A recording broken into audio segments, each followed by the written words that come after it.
بسم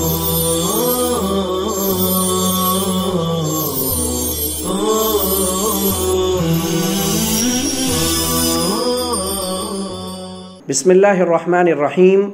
وَأَصْحَابُ هَذِهِ السِّهَامِ اثنا عشر نفرا۔ عزیز طلبہ، آج کی اس مجلس میں ہم اصحاب الفرائض کا بیان شروع کر رہے ہیں۔ اصحاب الفرائض کل 12 ہیں، ان میں سے 4 مرد ہیں اور 8 عورتیں ہیں۔ چنانچہ مصنف علیہ الرحمہ کی عبارت کی روشنی میں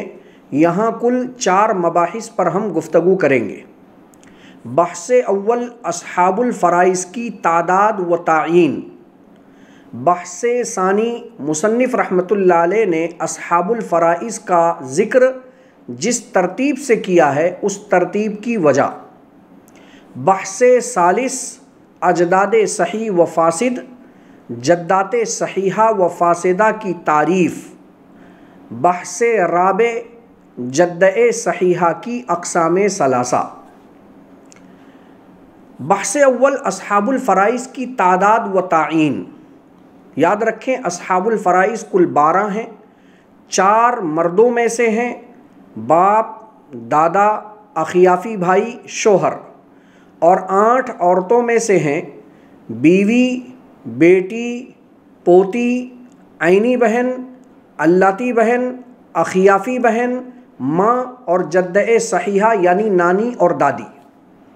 ان کو یاد رکھنے کا فارمولہ میں نے آپ حضرات کو گزشتہ سبق میں بتلایا تھا کہ ان 12 کو اس ترتیب سے اگر آپ یاد کرتے ہیں جیسا کہ مصنف علیہ الرحمہ نے مردوں کو الگ اور عورتوں کو الگ کیا تو یاد کرنا مشکل ہوگا۔ فارمولہ یہ ہے کہ ان میں سے مذکر و مؤنث کی ہم جوڑی لگا لیں یا 2 قریبی رشتہ داروں کی ہم جوڑی لگا لیں۔ مثلا ابوین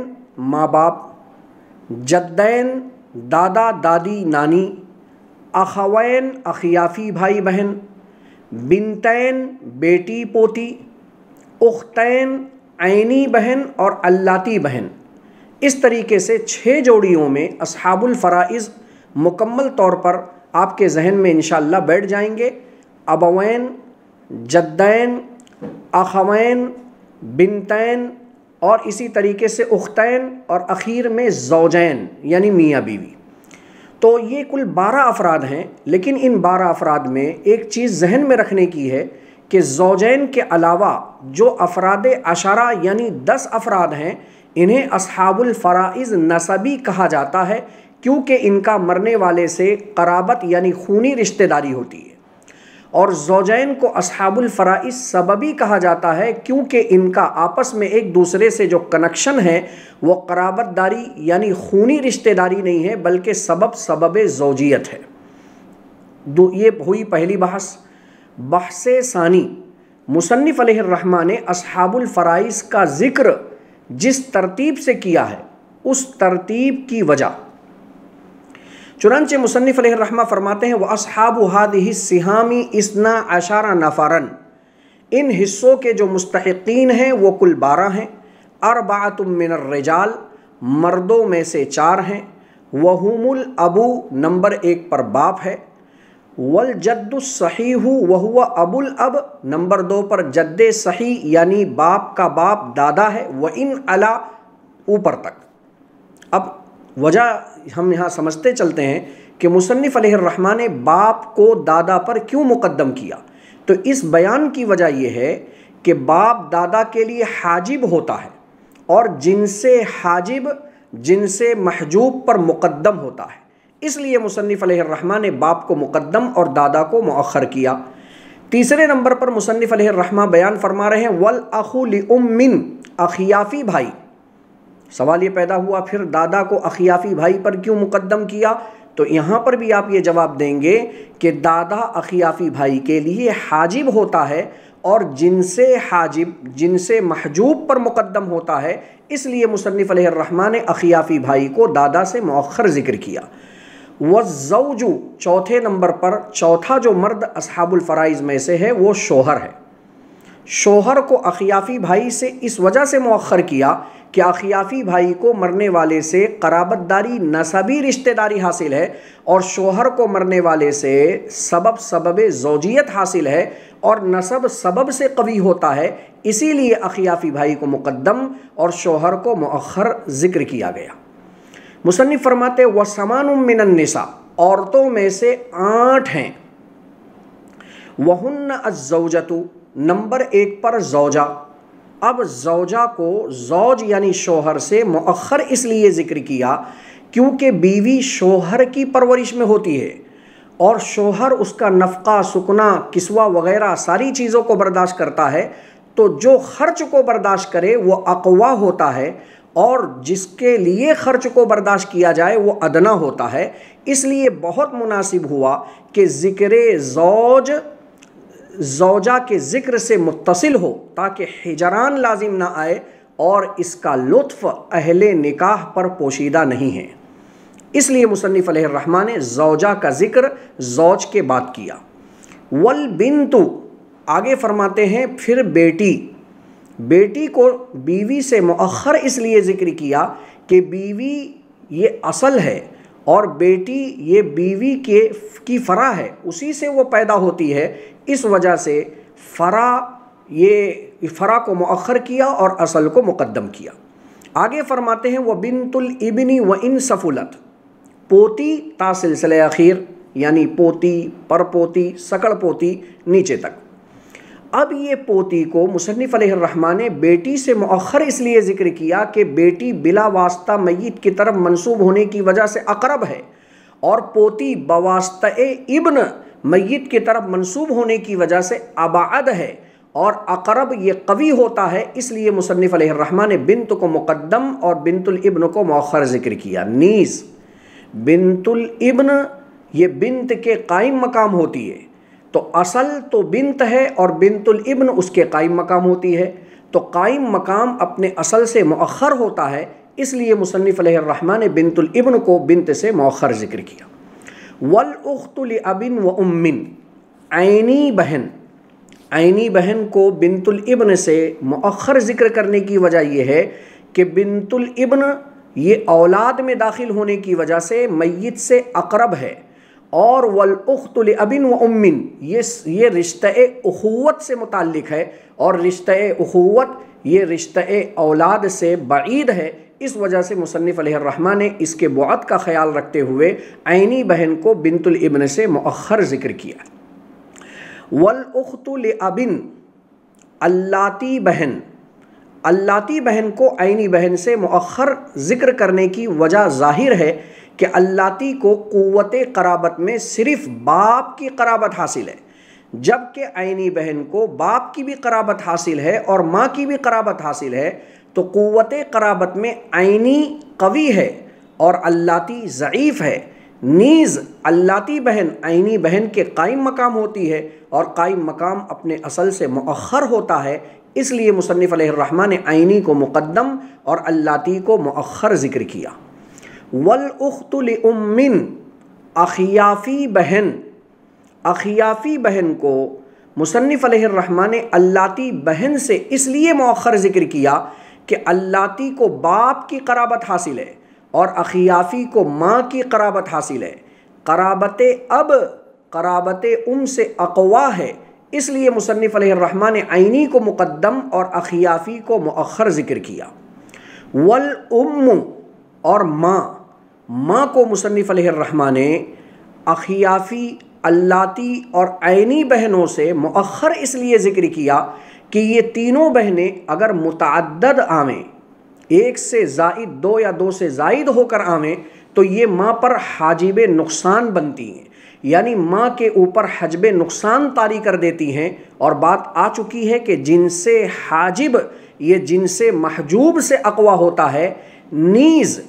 ماں کے احوال کی معرفت موقوف ہے اخوات کے احوال کی معرفت پر، اس لیے مصنف علیہ الرحمٰن نے ماں کو اخوات سے مؤخر ذکر کیا۔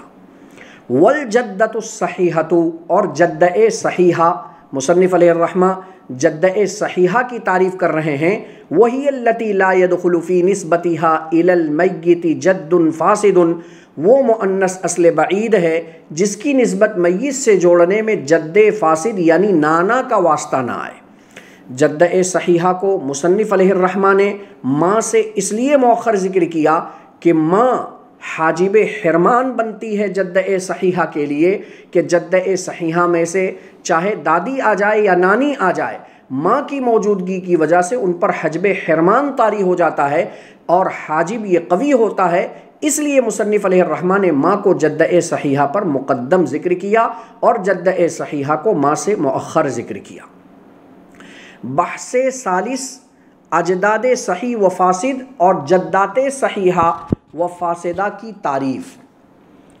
ان تعریفات کو اچھی طرح ذہن میں رکھنا چاہیے، اس لیے آگے چل کر ان فوائد کا بہت فائدہ آپ کے سامنے آئے گا انشاءاللہ۔ چنانچہ ہم ان چاروں کی تعریفات آپ کے سامنے پیش کرتے ہیں۔ بحث ثالث اجداد صحیح و فاسد جدات صحیحہ و فاسدہ کی تعریف۔ جد صحیح کی تعریف: هو الذی لا تدخل فی نسبته الی المیت ام کأب الابی، وہ مذکر اصل بعید ہے جس کی نسبت میت سے جوڑنے میں مؤنث کا واسطہ نہ آئے، جیسے ابو الاب یعنی باپ کا باپ دادا، تو دادا کی نسبت میت سے جوڑنے میں باپ مذکر کا واسطہ آ رہا ہے، ماں مؤنث کا واسطہ نہیں آ رہا ہے، چنانچہ دادا یہ جد صحیح کہلائے گا۔ جد فاسد کی تعریف: هو الذی تدخل فی نسبته الی المیت ام کأب الام، وہ مذکر اصل بعید ہے جس کی نسبت میت سے جوڑنے میں مؤنث ماں کا واسطہ آئے، جیسے ابو الامی ماں کا باپ، تو نانا کی نسبت میت سے جوڑنے میں ماں مؤنث کا واسطہ آ رہا ہے، باپ مذکر کا واسطہ نہیں آ رہا ہے، اسی لیے نانا جد فاسد کہلائے گا۔ جد صحیحہ کی تعریف: ہی التی لا يدخل فی نسبتها الی المیت جد فاسد کأم الابی، وہ مؤنث اصل بعید ہے جس کی نسبت میت سے جوڑنے میں جد فاسد یعنی نانا کا واسطہ نہ آئے، جیسے ام الابی باپ کی ماں، تو ام الابی باپ کی ماں یعنی دادی کی نسبت میت سے جوڑنے میں باپ کا واسطہ آ رہا ہے، جد فاسد نانا کا واسطہ نہیں آ رہا ہے، اسی لیے ام الابی دادی یہ جد صحیحہ کہلائے گی۔ نمبر 4 جد فاسدہ کی تعریف: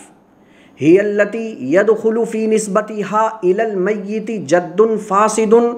کأم ابی الام، وہ مؤنث اصل بعید ہے جس کی نسبت میت سے جوڑنے میں جد فاسد یعنی نانا کا واسطہ آئے، جیسے ماں کے باپ کی ماں یعنی نانا کی ماں، تو نانا کا واسطہ یہاں آ رہا ہے، اس لیے نانا کی ماں کو جد فاسدہ کہا جائے گا۔ بحث رابع جد صحیحہ دادی اور نانی کی اقسام ثلاثہ۔ اچھی طرح ذہن میں رکھیں کہ جد صحیحہ کی 3 قسمیں علامہ شامی رحمۃ اللہ علیہ نے بیان فرمائی ہیں۔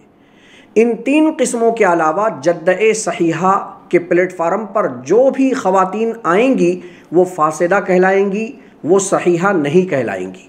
چنانچہ علامہ شامی رحمۃ اللہ علیہ فرماتے ہیں: پہلی قسم المدلیۃ بمحض الاناث